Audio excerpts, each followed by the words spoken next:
Oke, assalamualaikum warahmatullahi wabarakatuh. Perkenalkan kami dari kelompok 5 yang beranggotakan Muhammad Alauddin Hilmi, Rafif Atala Trisandi, dan saya sendiri Denny Alvareza, serta Sony Joyo Saputro akan mempresentasikan mengenai Gantt chart dan network planning pembangunan jaringan telekomunikasi fiber optik di wilayah Purwokerto Utara. Nah, untuk isi dari presentasi kali ini terdiri dari definisi, tujuan, Gantt chart, kemudian network planning, serta ada kesimpulan dan penutup. Nah, untuk pertama itu ada definisi.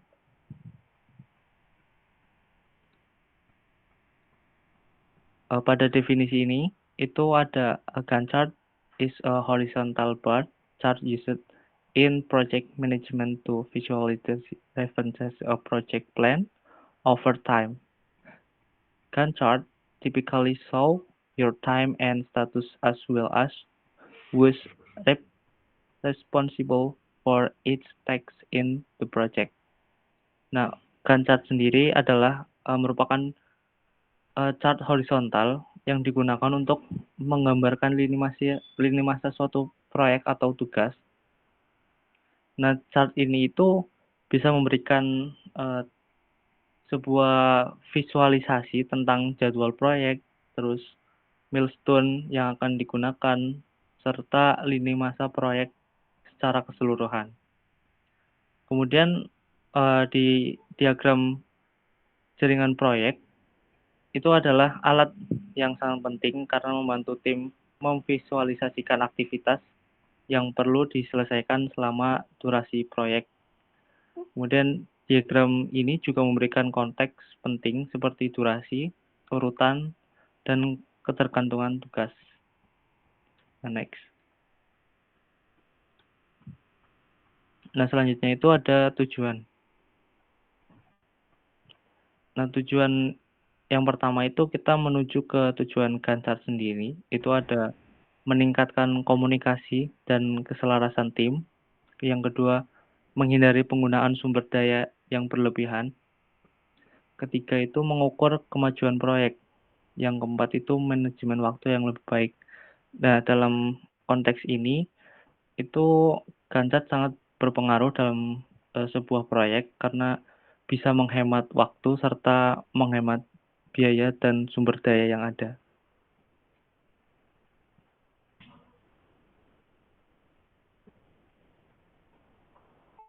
Tujuan selanjutnya adalah tujuan network planning. Network planning sendiri berfungsi untuk menscheduling ulang tentang mengatasi hambatan-hambatan dan keterlambatan. Jadi untuk menjadwalkan ulang hal-hal yang akan dilakukan. Yang kedua adalah menentukan probabilitas penyelesaian suatu proyek tertentu. Jadi kita akan menghitung kira-kira kapan proyek itu akan selesai. Yang ketiga adalah menentukan trade-off atau kemungkinan pertukaran antara waktu dan biaya. Jadi jika dalam kurun waktu segini maka biaya yang dibutuhkan adalah sekian. Nomor 4, scheduling pekerjaan-pekerjaan sedemikian rupa dalam urutan yang praktis dan efisien, yaitu menyusun semua kegiatan-kegiatan agar berjalan secara praktis dan efisien.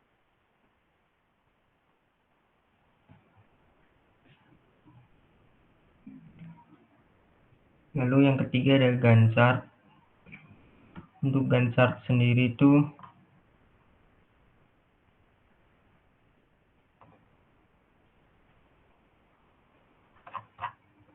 yang pertama di sini ada nama proyek. Nama proyek sendiri itu adalah pembangunan jaringan telekomunikasi fiber optik di wilayah Purwokerto dan dimanajeri oleh Denny Alvareza, dan mulai proyek pembangunan jaringan telekomunikasi ini dimulai dari tanggal 1 Mei tahun 2023.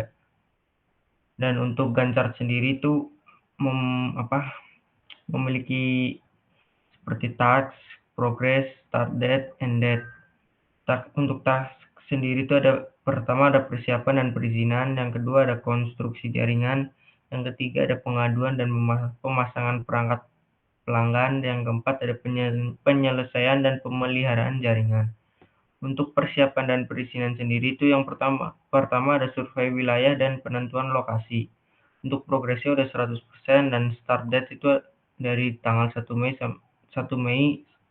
sampai 4 Mei. Untuk yang kedua ada mendapatkan izin konstruksi, itu progres 50% dari tanggal 5 Mei sampai 12 Mei. Yang ketiga ada pengadaan bahan dan perangkat, progresnya 30%. Itu dari start dari 13 Mei sampai 19 Mei. Yang keempat itu ada penyediaan perangkat konstruksi dengan progres 30% dan dimulai dari 20 Mei sampai 25 Mei. Untuk konstruksi jaringan sendiri itu yang pertama adalah pemasangan tiang dan menara. Untuk progresnya sendiri itu 20% dan dimulai dari tanggal 26 Mei sampai 28 Mei. Yang kedua ada pemasangan kabel fiber optik dengan progres 90% yang dimulai dari tanggal 29 Mei sampai 1 Juni. Dan yang ketiga ada instalasi perangkat jaringan dengan progres 60% dimulai dari tanggal 2 Juni sampai 4 Juni. Yang keempat ada pengujian jaringan dan sertifikasi dengan progres 70% dimulai dari 5 Juni sampai 11 Juni. Lalu yang ketiga ada pengaduan dan pemasangan perangkat pelanggan. Yang pertama ada pengadaan perangkat pelanggan dengan progres 30% dimulai dari tanggal 12 Juni sampai 14 Juni. Yang kedua ada pemasangan perangkat di rumah pelanggan dengan progres 100% yang dimulai dari tanggal 8 Juni sampai 12 Juni. Yang ketiga ada pengujian dan aktivasi perangkat pelanggan dengan progres 100% dan dimulai dari 15 Juni sampai 21 Juni. Yang keempat ada pelatihan dan edukasi pelanggan dengan progres 100% yang dimulai dari 22 Juni sampai 25 Juni. Lalu yang keempat ada penyelesaian dan pemeliharaan jaringan. Yang pertama ada pengecekan rutin dan perbaikan jaringan dengan progres 60% dimulai dari 26 Juni sampai 26 Juli. Yang kedua ada pemeliharaan perangkat dan infrastruktur dengan progres 50% yang dimulai dari tanggal 26 Juni sampai 26 Juli. Lalu yang ketiga ada upgrade dan perluasan jaringan yang dengan progres 50% dan dimulai dari tanggal 27 Juli sampai 5 Agustus. Dan yang keempat ada pelayanan pelanggan dan support teknis dengan progres 70% dimulai dari tanggal 6 Agustus sampai 31 Agustus.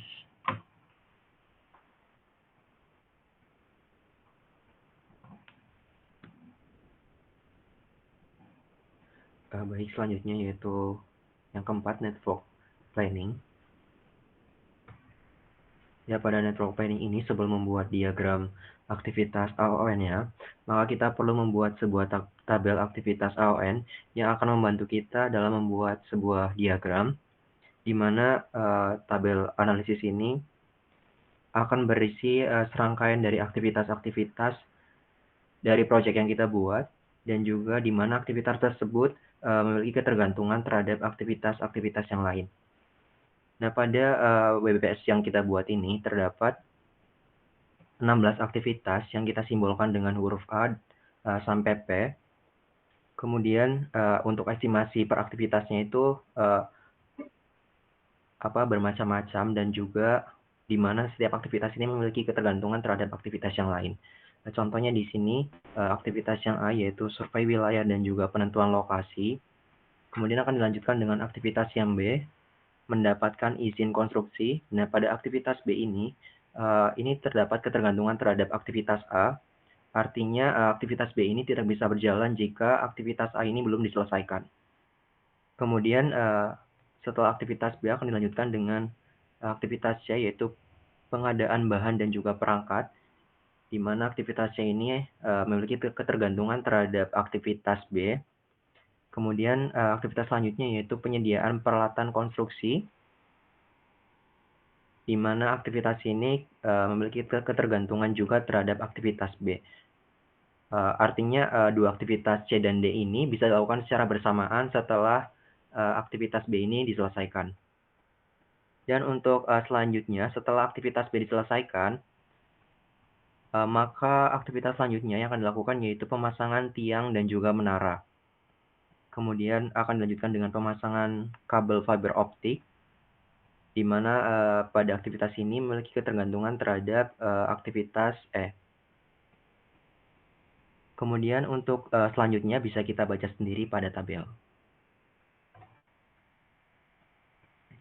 Nah, setelah melakukan analisis tabel tersebut, kemudian kita bisa membuat sebuah network planning atau diagram aktivitas AON, di mana diagram ini disimbolkan dengan sebuah node yang terhubung oleh garis-garis yang mewakili ketergantungan atau aktivitas-aktivitas tersebut, di mana garis-garis tersebut ini melambangkan urutan-urutan yang akan dilalui oleh setiap aktivitasnya, di mana garis tersebut ini biasanya disebut panah aktivitas.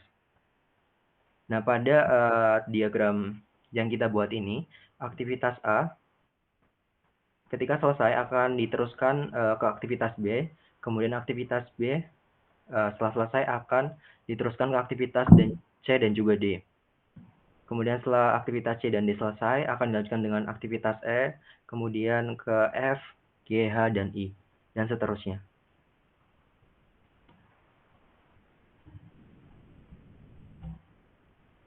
Selanjutnya, bagian yang terakhir adalah kesimpulan. Kesimpulan dari semua yang kita buat ini adalah Gantt chart menunjukkan bahwa proyek ini membutuhkan waktu sekitar 4 bulan, yaitu proyek ini dimulai dari bulan Mei dan diharapkan akan selesai pada bulan Agustus. Selanjutnya, dalam Gantt chart itu terlihat jelas ketergantungan antara aktivitas dan waktu yang dibutuhkan untuk masing-masing aktivitas. Seperti tadi yang dijelaskan, aktivitas A, B, dan lain-lain, 16 aktivitas tersebut telah menunjukkan ketergantungan satu sama lain. Yang ketiga adalah analisis aktivitas AON, membantu dalam memetakan seluruh kegiatan dan tugas yang perlu dilakukan untuk menyelesaikan proyek tersebut. Yang keempat, pengembangan jaringan telekomunikasi tersebut memerlukan beberapa tahapan yang saling terkait dan bergantung satu sama lain. Tahapan-tahapan tersebut meliputi data lokasi, penyediaan alat, pemasangan, pengujian, dan lainnya. Sekian dari saya kembalikan ke MC.